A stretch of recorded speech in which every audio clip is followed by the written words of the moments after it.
It finally happened. Our guys have taken down Putin's army, a critical loss for Russian aviation. It's spectacular. In Pokrovsk, the occupiers have their ears pinned back like rabbits. They're waiting for a response from our side in Sumi region. New weapons are at the ready. We already have coordinates for the next strike. All this in our episode of Hell Point. Russian aviation is in ruins. In the Kremlin, they're howling, generals are throwing remotes, planes are burning, helicopters are falling from the sky, a spectacular air battle. The sky is under the control of the Ukrainian armed forces. This is a real aviation disaster for Putin's army. Has the countdown really begun? We'll talk about this in just a moment. Drivers, logisticians and loaders of the Russian marketplace are watching as helicopters explode and burn near Bryansk. That's right. The cargo of the Mi-6 helicopter is detonating loudly. Their Russian helicopters brought some kind of ammunition, most likely ammunition for multiple launch rocket systems. Yes, usually when a rocket is hit, it explodes like that. The Mi-6 was completely burned, and another Mi-35 was damaged. And here, a Russian Su-35 fighter jet is burning. According to the Air Force, the enemy aircraft was shot down in the Kursk direction. Exactly how it happened has not been officially reported. There is a version that for the first time in history, our F-16 won an air battle against the Russian Su-35. In terms of its characteristics, the Su-35 is superior. So the F-16 was being guided by an AWACS aircraft, is that right? And the point is, we've already received the Swedish subs. Well, quietly maybe we've received them. And there's another successful operation in the Nizhny Novgorod region at the Savastlayka airfield. According to preliminary data from the General Staff of the Armed Forces of Ukraine, MiG-30 and Su-30 or 34 aircraft were hit. Our ballistic Kinzhal missiles, which the Russians use to attack the Ukrainian rear, regularly take off from this airfield. With the expansion of some of our capabilities, I'm talking about the possibility of using F-16s, Mirages in combination with, for example, ground-based air defense systems or advanced reconnaissance and detection systems that Sweden has promised use. I think reports of Russian aircraft losses will become more frequent. So, since the beginning of summer, according to official data alone, Ukraine's defense forces have neutralized nearly 50 enemy aircraft. The main strike took place on June honest. In a single day, a third of Russia's strategic bombers were hit at 4 enemy airfields. Operation Spiderweb actually dealt a rather significant blow to the capabilities of strategic aviation, substantially reducing the size of their aircraft fleet. Russian strategic aviation has not suffered losses like this since its very inception.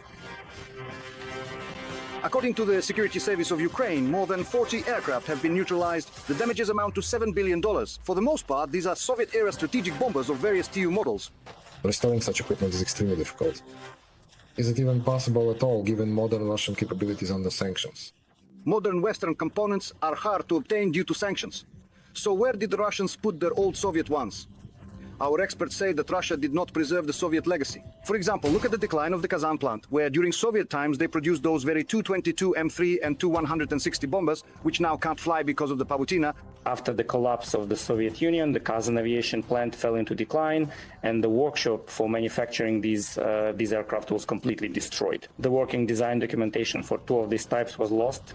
Among other things, the Russians also lost the technology for producing the titanium beam. This is the so-called backbone for the Tu-160. The entire aircraft was built around it. The problem here is that this is a large beam that is welded using a vacuum method.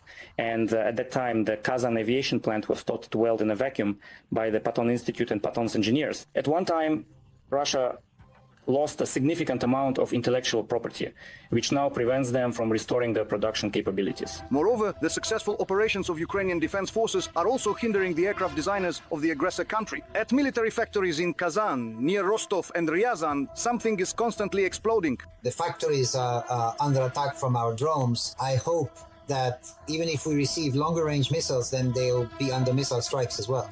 So when it comes to restoring the strategic Soviet aircraft that launch long-range missiles deep into Ukraine from the Russian rear, things are complicated. But they do manage to repair more modern frontline fighters like the Su-30, Su-34 and Su-35. We have created a huge number of problems for the Russians, but for now, the strategic aviation is still flying, and we may have to repeat something like Operation Web 2. According to the General Staff of the Armed Forces, since the beginning of the full-scale war, Russian losses are estimated at least 416 aircraft and 337 helicopters. Rostislav Sisoyev, Ukraine. United News Marathon. What a twist in Pokrovsk. The Russians are hiding in the bushes, trembling with fear. Ukrainian armed forces drones are going on a targeted hunt. An epic video. They sweep away everything in their path. They try to escape on motorcycles, but it's in vain. The fierce revenge of the Ukrainian defenders is breathing down their necks. An emergency change of tactics. Watch next to see how the fierce battle for Pokrovsk is unfolding right now. Every voice matters. Join our community, support independent journalism and help us bring you the truth from Ukraine. Become a member of Ukraine today. Join us now. Our drone is hovering over enemy positions. A few seconds and the occupiers are already burning. Landed a bit. Did it miss a little or what? Yes. Yes. Thus, what is collected is collected is collected is collected is collected is collected. Next. Thank you. Another drone is already flying out to finish off the Russians. The southern approaches to Pokrovsk are in ruins, but even among them, the enemy still manages to hide. In the morning, the paratroopers were already striking concentrations of the enemy. They tried to get in, to push through, they crawled through basements, they pressed forward.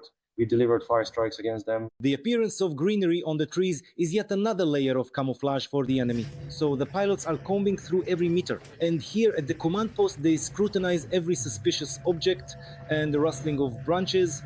But it was just the wind. The branches were swaying to sonar. So he's kind of in the bushes, right? Potentially. Well, it seems like, yes, it used to be easier to spot them because there was no green light. And you could see them there even 3 kilometers away from the front line. But now the greenery has grown, and in the areas where it's greener, they can move around freely. And closer to the front, where only dry, lifeless trees are left standing, that's exactly where we begin to carefully observe them. And in this greenery, the soldiers notice suspicious movement. An FPV drone is already heading there. The defenders were right. The drone explodes, and they run out from the bushes. So... Oh, there are two of them. One is already wounded. No, they're looking in there. Ground, doing copy. Give me the cover. How? Yeah, they're closing up. But that shelter won't save the enemy anymore. They burned their own position, and ours will turn it to dust. We also spotted another enemy drone, which was probably dropping a package. They were waiting for a package in the bushes. But while we were watching the elimination of some occupiers, others appeared on the second monitor, on motorcycles. A motorcyclist is heading across the road. Yeah, two of them are sitting. Oh, they stopped. Oh, they're unloading. The fighters assume that it's probably the position of enemy drone operators. If that's confirmed, it won't be there for long. Meanwhile, our guys are working along the railway. They spotted an enemy group there and also targeted the mine where the Russians are gathering. There are gaps, don't you notice? By the phone, right? Yes, it's hit by the phone. Yeah, it's by the phone. And these are the remains of the enemy's Movnia drone. It can carry up to 5 kilograms of explosives. Just a month ago, the enemy wasn't using them on this section of the front. Now, however, the Movnia is attacking the road to Pokrovsk. It's littered with this crap because they launch it just to have it loiter around and look for targets somewhere. There are even reports now of them using all this with artificial intelligence. That is, it independently identifies the type of vehicle. The color basically targets vehicles of a certain color, like green. The drone itself is made of foam and sticks, but the enemy relies on sheer numbers, and for now, it's difficult for us to counter this scale. So any help for the paratroopers is always welcome. The more drones they have, the more occupiers will perish on Ukrainian soil or be sent home in a black bag. There's nothing to... Zoom in, just look over there. Reporting from near Pokrovsk, Ole Kornienko, Fakti ICTV, United News. They were the first to enter the Kursk region, and now they are holding the line in Sumi region. Steel warriors who fight the enemy using their own methods, powerful strikes. Putin's soldiers don't have time to recover. Russian generals are in shock. The front is on fire. How do our forces manage to hold the defense on one of the hottest fronts? Watch right now. At the controls of the BMP-1 is a soldier with a call sign Seryoga. In civilian life, he worked as a sailor on a tugboat. Before the full-scale invasion, he lived with his family in Kherson, but afterwards he was forced to take his loved ones to Vinnytsia region. Our brave guys drove them out of Kherson. I returned to Kherson, went to the military enlistment office, passed the medical commission, and they wrote fit for service. And I'm very glad about that, Waiting for someone else to do something for you is not serious. I'm Ukrainian myself. Where would I run to and why? If I run away, what kind of example will I set for the youth? He says he fit right in with the 1st Mechanized Battalion. A big advantage is the young commanders who have literally grown up during this war. Just like the battalion commander Yevhen with the call sign Almaz. After finishing school, he did his compulsory military service and then signed a contract in 2014. He was assigned a Shahed battalion, which he began to rebuild. By the start of the Kursk operation in 2024, it had already become a powerful unit that went to strike the enemy on their own territory. First, they started to deploy Koreans in this sector, and we were the first to immediately spot them. They fought, well, not very effectively, but they kept going to the end, to their deaths. However, compared to last year, the Kursk region has also changed a lot, says the battalion commander. That's why this direction has become more difficult. They started deploying all their most powerful brigades, Air Marines, airborne troops, the Korean People's Army, and so on. They use all of this against our sector in various ways. And in addition, there are now a lot of pilots and their FPV drones here. If only the enemy directed all these forces at the military, it would be only half the trouble, says Almaz. But the enemy, just like in other directions, tries to inflict the most harm on civilians in order to sow panic and despair among the people. It's difficult because the enemy intends to cause the most harm not to the military but to the civilian population. They constantly strike these areas chaotically and unfortunately hit civilian vehicles, civilian buildings, and places where there are civilians and children. Along the front line, the enemy, both at the beginning of the war and now, uses only one tactic: numerical superiority in manpower. The tactic that was used then is the same as now. Only back then in the Kursk region they advanced mainly with equipment or in infantry. After now it's almost all infantry, ATVs, motorcycles, that sort of thing. Meanwhile, in this battalion, they try to minimize losses, honing every operation and communication to perfection. Forward, forward, forward, forward to the Medulla position. Medulla is secured.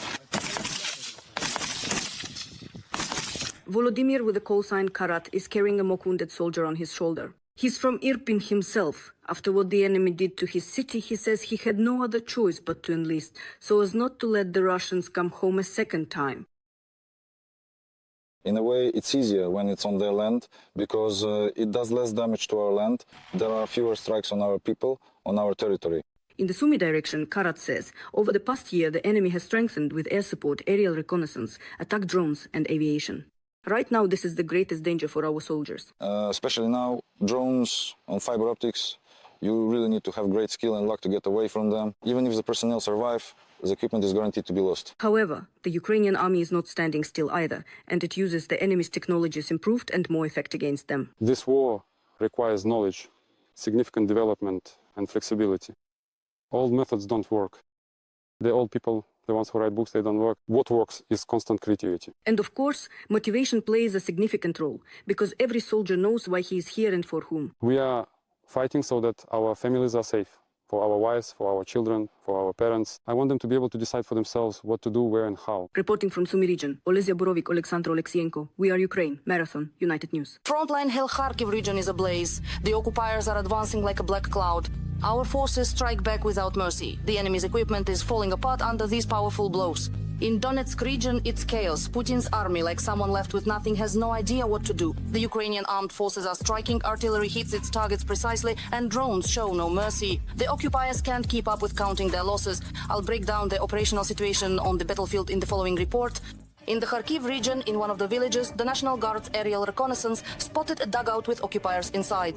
The FPV drone operators responded quickly and accurately. Near another settlement, an enemy assault group was detected. Seizing the right moment, our drone destroyed part of the enemy group while the rest fled. In addition, a field ammunition depot belonging to the occupiers was also destroyed. In the Vovchansk direction, the Falcon unit discovered an enemy artillery piece in a forest belt. Its barrel, still hot from recent firing, left a thermal trace that was spotted by the Vampire bomber. After that, our defenders also struck the enemy's command and control post, a shelter with personnel and enemy vehicles. The Phoenix border guards are destroying enemy equipment in the Kupiansk direction. Over the course of 7 days, they neutralized 2 tanks, 3 armored fighting vehicles, the same number of IFVs and APCs, 2 howitzers, a Rapira cannon, 6 trucks and a car, a fuel depot, and an ammunition cache. The Chimera fighters, as part of Timur's special unit of the main intelligence directorate, successfully completed a combat mission in the Kupiansk sector. Our soldiers managed to hold a wide section of the front and stabilize the defense. The video shows the key stages of the operation: the assault on enemy positions, the evacuation of the wounded, and the work of UAV units. The Ukrainian Chimera took the lives of more than 30 occupiers, wounded over 40, and captured 2. In the Siversky direction, the enemy once again attempted to storm the positions of the Edelweiss Brigade. They deployed 19 motorcycles, 3 buggies, and about a platoon of infantry. After our fire strike, the enemy suffered losses. 3 were taken prisoner, 18 were eliminated, and another 5 were wounded. Almost all of the enemy's equipment was destroyed. Fighters of the Freedom Force Battalion of the 4th National Guard Brigade Rubish repelled the Russian onslaught. The video shows footage captured by our drones. In just the first minutes of repelling the attack, 1 tank and 3 armored vehicles of the occupiers were hit. In the Kramatorsk sector, drones from the Phoenix unit are destroying the occupiers' equipment and logistics. 2 Grad multiple rocket launch systems, an enemy UAV command post, a cannon and ammunition depot, 4 trucks and 5 vehicles were destroyed. And the soldiers of the 5 separate assault brigade have taken out an artillery gun, a mortar installation, and a shelter for Russian army infantry. In the Donetsk direction, occupiers who are spreading out across settlements and trying to entrench themselves in the ruins are being eliminated with air-dropped munitions. The strike drone operators of the 12th Azov Brigade use precise drops to hit Russians no matter what cover they're hiding in. Despite the enemy's constant attempts to locate our positions, the fighters provide round-the-clock cover for the infantry on the front line. Footage of artillery in action was shown by the warriors of the Chervona Kalina Brigade in the Pokrovsk direction. Modern warfare is all about drones and gadgets, but good old artillery still matters. And when a skilled force knows where to strike, the enemy can't escape. The Spartan fighters also had a successful operation. These are shots of more Russian Zits and their armor being destroyed. In the Novopavlivka direction, the Marines demonstrated their skills. In the footage, the occupiers' shelters are blown to pieces. Our drone pilots are giving a master class. In the Pokrovsk direction, the enemy tried to use their numerical advantage to break through our defenses in the areas of the settlements of Poltavka, Malinivka, Yelizavetivka, Marolyubivka, Zvirov, and Kotlin.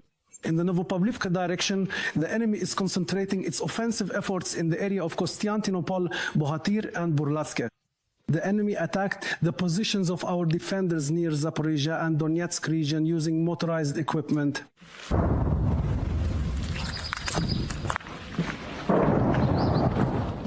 In the Pokrovsk district, enemy drones are monitoring the roads, while glide bombs and artillery strike residential neighborhoods every day. Police officers are trying to break through to the frontline villages.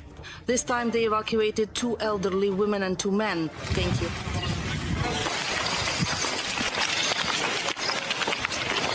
They managed to evacuate 4 locals from Mirnorad. Currently, about 2,900 people remain in the city.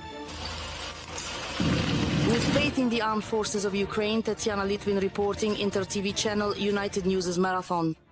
Even more weapons and a new ally on the move. France is entering Ukraine with UAV production. Macron is no longer hesitating. He's launching real production capacities. Game-changing drones are already on the horizon. We'll tell you right now how this will help finish off Putin's army. Military cooperation between Ukraine and France is reaching an entirely new level. The head of the French Ministry of Defense announced the creation of a joint venture for the production of military equipment and officially unveiled the joint production of drones in our country. We are launching an entirely new partnership within which a major French automotive company will join forces with French small or medium-sized defense enterprises to set up production lines in Ukraine for manufacturing drones. The French minister called this partnership mutually beneficial for both official Paris and Kyiv. Although the details of the future cooperation and information about the company are being kept secret, domestic analysts consider this a powerful boost for the dynamically developing Ukrainian defense industry. Ukrainian designers and engineers who are developing new models of drones are advancing by leaps and bounds. It's really awesome. They're doing a fantastic job. Even the French Minister of Defense himself cannot hide his admiration for our defense industry. Le Cornu believes that Ukrainians are the best in Europe when it comes to the development and use of drones. And for France, it is a great honor that our defenders have agreed to share their unique experience with Europe. There is no need to ask French citizens to work on production lines in Ukraine. Ukrainians are better than us at developing drones and, most importantly, at shaping the doctrine of their use. All the drones produced at the newly established Ukrainian-French factory are intended for the armed forces of Ukraine. In the future, these drones will also be available to the French. Ukraine will also provide official feedback to Paris regarding the use of these drones in combat conditions. The first such data is expected to be sent to our Western partners very soon. Now drones can take off, float, or crawl out from anywhere and send their regards to Russian equipment. Ukraine has combat experience. France has a powerful industrial base. This is a mutually beneficial and strategic partnership. The Ukrainian and French ministers also plan to expand industrial cooperation, including the participation of Western companies in the production of equipment for the needs of the armed forces of Ukraine. In particular, in addition to drones, Ukrainian-French production of air defense systems is being discussed. It is expected that they will be assembled either in Ukraine or on the territory of France. A real sensation. The Russians made a serious blunder. A Ukrainian trace was found in the Shaheds. Experts are shocked. The enemy is embedding our signal into their drones. Ukraine is going all in. A trap for the occupiers. A battle of intellects is happening right now on the battlefield. How it works and what it means more in the report. Shaheds connected to the Ukrainian network. Every day we find modems and SIM cards like this. How are Ukrainian SIM cards helping the enemy?